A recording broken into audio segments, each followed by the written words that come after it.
got stuck, but then they just got themselves stuck. More and more stuck.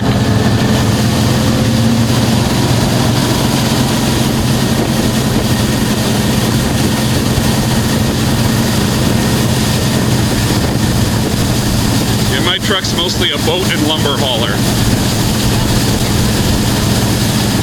The fact that it has four-wheel drive is because it came with four-wheel drive. I would have been perfectly happy if it was a two-wheel drive truck.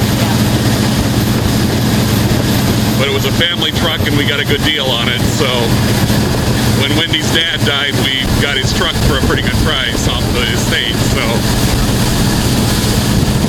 And we've been using it ever since. I have no idea how many miles are on it. The odometer died years ago. Single bit range mileage vehicle. 106. Oh yeah, that's good. It's had 106 on it for about 10 years. Yeah, down.